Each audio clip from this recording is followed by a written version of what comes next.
What's at the core of achieving the good life? The major key to the good life. The major key is not in learning how to set goals. It is not in learning how to better manage your time. It is not in mastering the attributes of leadership. Every day in 1,000 different ways, we are trying to improve ourselves by learning how to do things. We spend a lifetime gathering knowledge in classrooms, in textbooks, in experiences. Now, if knowledge is power, if knowledge is the forerunner to success, then why do we fall short of our objectives? Why, in spite of all our knowledge and in spite of our collective experiences, do we find ourselves aimlessly wandering, settling for a life of existence rather than a life of substance? While there may be many answers to this question, the fundamental answer is the absence of discipline. Applying all that we know. That's the key word, discipline. Self-discipline. We might add one more word here, consistent. Consistent self-discipline. Better than knowledge is applied knowledge. And once we've applied our knowledge, we must study the results of that process. Apply our knowledge, study the results. Refine our approach. Finally, by trying and observing and refining and trying again, our knowledge will inevitably produce worthy results, admirable results. And with the joy and results of our efforts, we continue to apply, to learn, to observe, to fuel our ambition with the positive reinforcement of continued progress. Pretty soon, we'll find that we're swept into a spiral of achievement, a vertical rise to success. But for this whole process to work for us, we must first master the art of discipline, self-discipline, consistent self-discipline. It takes consistent self-discipline to master the art of setting goals, to master the art of time management, to master the art of leadership, to master the art of parenting and relationships. If we don't make consistent self-discipline part of our daily lives, the results we seek will be sporadic and elusive. It takes a consistent effort to truly manage our valuable time, or we'll be consistently frustrated. It takes discipline to conquer the nagging voices in our minds, the fear of failure, the fear of success, the fear of poverty, the fear of a broken heart. It takes discipline to keep trying when that nagging voice within us brings up the possibility of failure. It takes discipline to admit our errors and recognize our limitations. The voice of the human ego speaks to all of us. Sometimes the voice of ego says that we should magnify our value beyond our results. It leads us to exaggerate, to not be totally honest. It takes discipline to be totally honest, both with ourselves and with others. Be certain of one thing: every exaggeration of the truth, once detected by others, destroys our credibility and makes all that we say and do suspect. As soon as a business colleague figures out that we tend to exaggerate, guess what? They'll always think we exaggerate, and they'll never quite hold us in the same regard again. Never. It takes discipline to change a habit, because habits are formed a little bit each day, every day, every day. Once habits are formed, they act like a giant cable. They act like a nearly unbreakable instinct that only long-term disciplined activity can change. We must unweave every strand of the cable of habits slowly and methodically until the cable that once held us in bondage becomes nothing more than scattered strands of wire. It takes the consistent application of a new discipline, a more desirable one to overcome one which is less desirable. It takes discipline to plan. It takes discipline to execute our plan. It takes discipline to look with full objectivity at the results of our applied plan. And it takes discipline to change either our plan or our method of executing that plan if the results are poor. It takes discipline to be firm when the world throws opinions at our feet. It takes discipline to ponder the value of someone else's opinion when our pride and our arrogance leads us to believe that we are the only ones with the answers. Now, if discipline is the key word and if discipline is the key action, then what exactly is discipline? One good answer might be that discipline is a constant human awareness of the need for action and a conscious act by us to implement that action.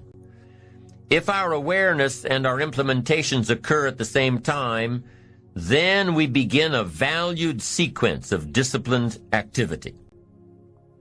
Now, here's the other side of discipline. If there's considerable time that passes between the moment of awareness and the time of our implementation, then that is called procrastination. Doing it tomorrow instead of today. Procrastination, an almost exact opposite of discipline. The voice within us says, get it done. Discipline then says, do it now. Do it to the best of your ability, today, tomorrow, and always, until finally the worthy deed becomes instinctive. Procrastination says later, tomorrow, whenever I get a chance. In every circumstance we face, we are constantly presented with these two choices. Do it now or do it later. Discipline and procrastination. A choice between a disciplined existence bearing the fruit of achievement and contentment, or procrastination, the easy life for which the future will bear no fruit, only the bare branches of mediocrity. The rewards of a disciplined life are great, but they're often delayed until some time in the future. The rewards for the lack of discipline are immediate, but they are minor in comparison to the immeasurable rewards of consistent self-discipline. An immediate reward for lack of discipline is a fun day at the beach. A future reward of discipline is owning the beach. For most, we choose today's pleasure rather than tomorrow's fortune. So how can you get rid of the easy distractions? How can you keep your mind on what you're trying to do? How can you keep an attitude of doing it all and doing it now? How can you make the choice of discipline over procrastination? How can you stay focused on your ambitions? You can keep your focus on your work. You can get it done today instead of tomorrow. You've got to really work on your consistent self-discipline on a daily basis, or you'll find yourself distracted. Distracted by negative thoughts, distracted by negative people, and pretty soon, depending on the type of people you've associated with, distracted by your doubts within yourself. Never underestimate the power of influence and associations, and never underestimate the power of your own consistent self-discipline. Now let's take a closer look at discipline, at the 3 steps to becoming disciplined. First, true discipline is not the easiest option. Most people would rather sleep until 10 o'clock than get up at 6. It's easier to go to bed late, sleep late, show up late, leave early. It's easier not to read. It's easier to turn on the television than to open a book. It's easier to do just enough than to do it all. Waiting is always easier than acting. Trying is always easier than doing. Imagine what life would be like if we didn't have to make our bed in the morning, or keep our garage clean, or pay our taxes, or show up for work tomorrow. Wouldn't it be fascinating if we didn't have to do these things? Wouldn't it be fascinating? What do you suppose would become of us? You're right. Not much. For whatever the reason, the system we live in and contribute to is designed to make the easiest things in life the most unprofitable. Profitable seems to be the most difficult. Our world is and always will be a constant battle between the life of ease and its momentary rewards and a life of discipline and its far more significant rewards. Each has its own price, the price of discipline or the price of regret. We will pay one or the other. What we wish we had done is the voice of regret, speaking in a sorrowful tone at a time when there is no going back. This is regret. No second chance. No what would I do differently.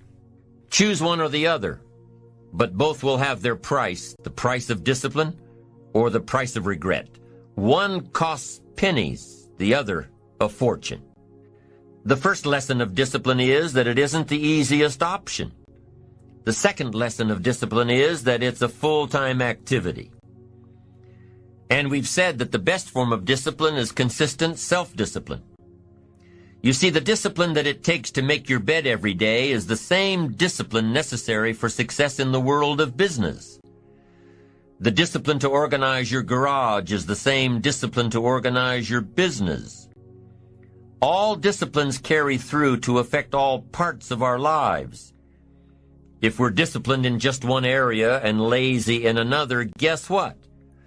Pretty soon, the lazy side will creep in and destroy the disciplined side. The bad habits in one area of our life will eventually destroy our self-discipline in the areas we've been working on. Consistency cannot be inconsistent. Discipline is the mind being trained to control our lives. Discipline is a set of standards which we've selected as a personal code of conduct. Discipline is imposing on ourselves the requirements for honoring these standards. Once we've adopted these standards of behavior and conduct, we're committed to honor them. And if we don't, then there can be no disciplined activity. We find ourselves announcing our standards to our relatives, our friends, our associates. We shout our beliefs and condemn those who believe any differently, but then we don't walk the talk. We end up acting in a way far different from the beliefs we've shouted. We tell our kids that the TV is rotting their minds, yet we spend our evenings in front of it. We tell our employees that they must take advantage of every minute of the working day, yet we spend 3 hours at lunch. Do as I say, not as I do. This is inconsistent. This leads to a loss of credibility among those who watch us. And more importantly, this leads to a loss of credibility within ourselves. The only thing worse than one who is inconsistent in applying their self-imposed disciplines is one who has never considered the need or the value of discipline at all. These people seem to wander aimlessly, changing procedures, changing standards, changing loyalties, and shifting frequently from one commitment to another, leaving behind a trail of broken friendships, unfinished projects, and unfulfilled promises, all because of a discipline that was either non-existent or imposed so infrequently that it was ineffective. Here's the third step to becoming consistently self-disciplined. Number 1 is realizing that discipline isn't the easiest option. Number 2, discipline is a full-time activity, day by day, every day. And the third step to becoming self-disciplined is really a philosophy that holds one of life's unique promises. Number 3 simply says, for every disciplined effort, there is a multiple reward. That's one of life's great arrangements. It's like the law of sowing and reaping. In fact, it's an extension of the biblical law that says if you sow well, you reap well. Now here's a unique part of the law of sowing and reaping. Not only does it suggest that we'll all reap what we've sown, it also suggests that we'll reap much more. Life is full of laws that both govern and explain behaviors. But this may well be the major law we need to understand. For every disciplined effort, a multiple reward. For every disciplined effort, a multiple reward. What a concept. If you render unique service, your reward will be multiplied. If you're fair and honest and patient with others, your reward will be multiplied. If you give more than you expect to receive, your reward is more than you expect. But remember, the key word here, as you might well imagine, is discipline. Everything of value requires care and attention. Everything of value requires discipline. Children require discipline. They must have a structure built for them. They must have boundaries to work within so they feel secure and comfortable to explore and grow. They must learn to recognize what's right and what's wrong, what's acceptable behavior, what's not acceptable. Children require unwavering discipline, consistent discipline, or they'll be confused as to how they're supposed to behave. Likewise, our thoughts require discipline. We must set up our inner boundaries, our codes of conduct, or our thoughts will be confused. And with confused thoughts, we'll end up being confused, hopelessly lost in the maze of life. And confused thoughts produce confused results. Look around you at this very moment in time. What might you be doing that needs attention? Perhaps you're on the brink of giving up, or starting over, or starting out. And the only missing ingredient to your incredible success story in the future is a new and self-imposed discipline that will make you stay longer and try harder and work more intensely than you ever thought you possibly could. The most valuable form of discipline is the one that you impose on yourself. Don't wait for things to deteriorate so drastically that someone else must impose discipline into your life. Wouldn't that be tragic? How could you possibly explain the fact that someone else thought more of you than you thought of yourself? That they forced you to get up early and get out into the marketplace when you would have been content to let success go to someone else who cared more about themselves. Your life, my life, the life of each one of us is going to serve as either a warning or an example. A warning of the consequences of neglect, self-pity, lack of direction and ambition, or an example of talent put to use.